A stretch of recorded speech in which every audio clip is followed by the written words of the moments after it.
Well, hello, and thanks for joining us here on THV 11 at noon. I'm Hayden Balgavy, in for Journey Taylor, here with meteorologist Simone Thomas. And I think we were just talking a few minutes ago. You said, what, Saturday we could have had shorts on, and now we got to layer up. You got to layer up. I mean, that's Arkansas for you. It is. We go through all the seasons, sometimes in as little as a week. So that's really the big story this morning is how cold it is. Those wind chill values making it feel even colder.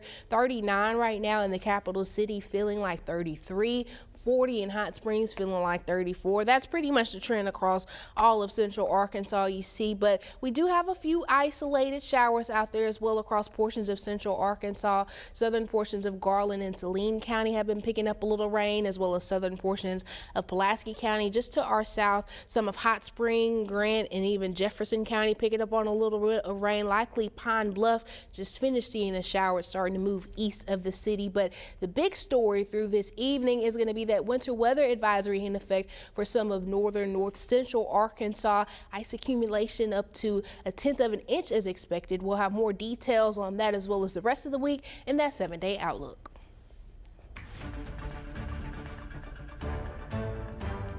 The government shutdown in Jefferson County continuing today with nearly 400 county employees looking for answers for when they may actually finally get paid. Now, there was hope Saturday after County Judge Gerald Robinson called a special meeting, but no budget was passed over the weekend.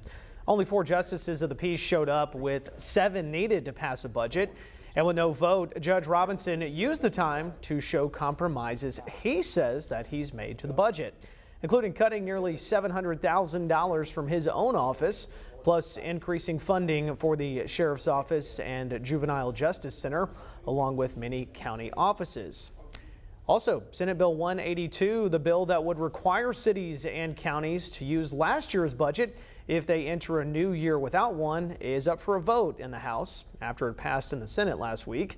The bill, however, states that the county judge and quorum court members will not be paid until they pass a new budget. Saturday night, Judge Robinson voiced his concerns with the bill. This bill may be signed by the governor, but there is many flaws in this Senate bill. Anybody that don't like the county judge, it has weaponized them that if they can hold a county judge pay, it has weaponized the quorum courts to be able to get at the county judge. Governor Sanders has indicated she'll sign the bill into law if it makes it to her desk. Now, SB 142 will also be voted on today. It's the governor's plan to get phones out of schools and is also known as the Bell-to-Bell No Cell Phone Act. It would let schools lock up personal electronic devices on campus. It has already passed in the Senate and will be on the House floor today. Meanwhile, across the nation, the latest CBS News polling shows Americans believe President Donald Trump is doing more than they anticipated in the first few weeks of his second term in office. CBS's Willie James Inman has more. As President Trump carries out his agenda with dramatic changes to the government, a new CBS News YouGov poll shows the American public largely approves. 70% of Americans say President Trump is doing what he promised during the campaign. But there's one warning sign. 66% of Americans say he's not doing enough to lower prices. Donald Trump won the election in large part because of folks saying that they were feeling the effects of inflation, and so that could be a key number to watch going forward. Some of President Trump's executive actions on immigration and funding cuts are caught up in legal challenges, with as many as 12 federal judges putting the brakes on Trump's plans.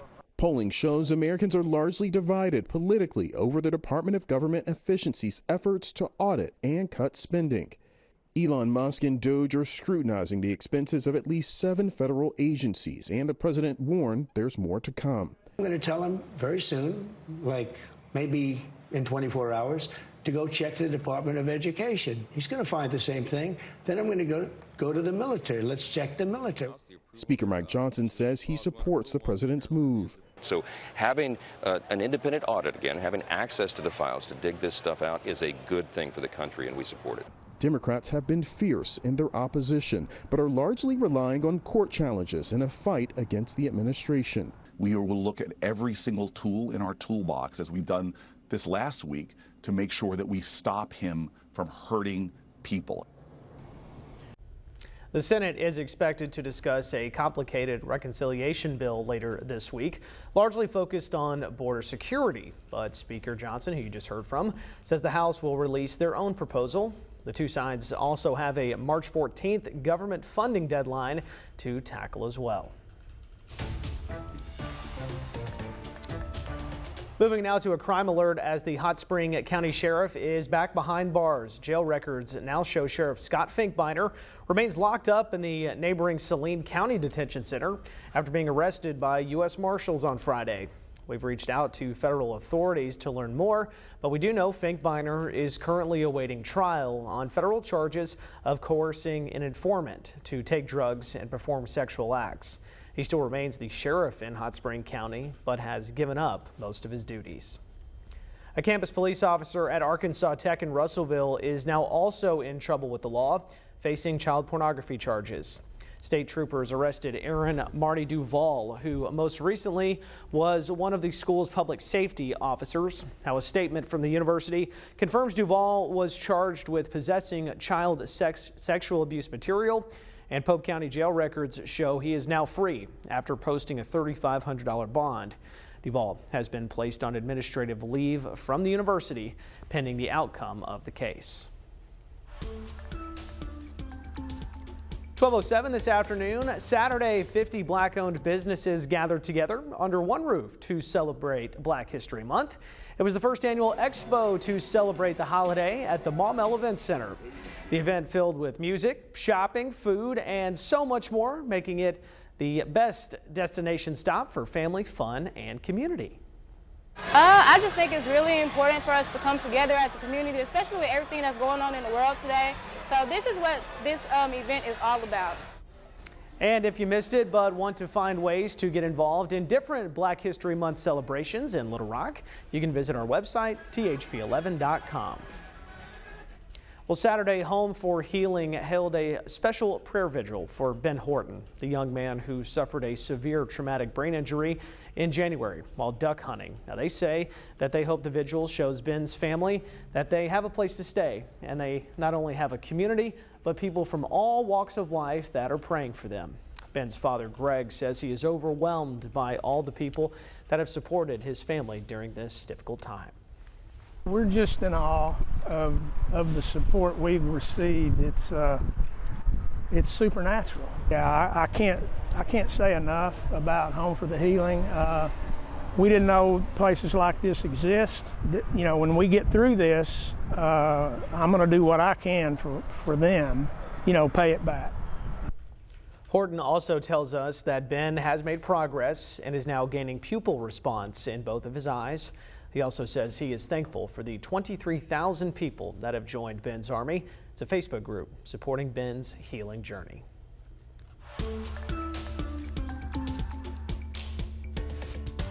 Flu numbers are on the rise here in the Natural State, and health officials are doing all they can to combat those numbers.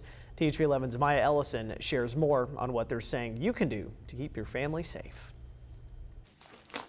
I will tell you today, just at opening, there were 15 people at the door waiting to come in, 14 out of 16 people that were flu positive. And then I saw 30 today total, and 24 of those were all flu. This is the reality for many health clinics across the state as flu numbers are on the rise. The Arkansas Department of Health's weekly viral respiratory disease report shows a spike in confirmed flu cases in the state just last week. And Brian Rayburn says a number of factors could be the cause. You've probably been around someone who has it, might have that slight throat tickle, kind of throat irritation, giving you a cough, and you were in vicinity of them. You just inhaled it. It's a respiratory virus. Fatigue and even headaches are a few additional symptoms to keep an eye on. For some, the virus can cause high fever and even pneumonia. But Rayburn says even the slightest symptom should be taken seriously. Really, you just kind of like wake up. And it's just kind of there. All of a sudden, it's from 0 to 100. You've got this fever, 100 plus. You've got this cough.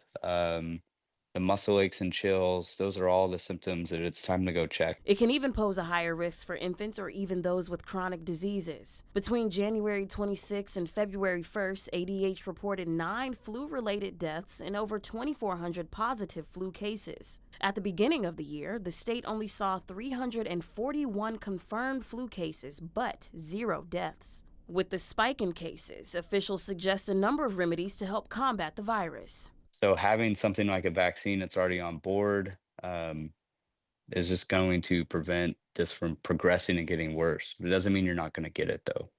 But it might be the difference in you ended up in an ER or something versus in an urgent care. Maya Ellison, THV 11 News.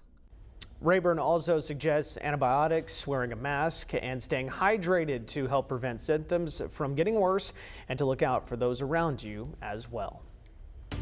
Well, that risk for winter weather is staying across northern Arkansas, but some of our northern counties, Johnson, Pope, Van Buren, and Searcy counties will be impacted. If you missed those details, your 7-day outlook is coming up right after the break.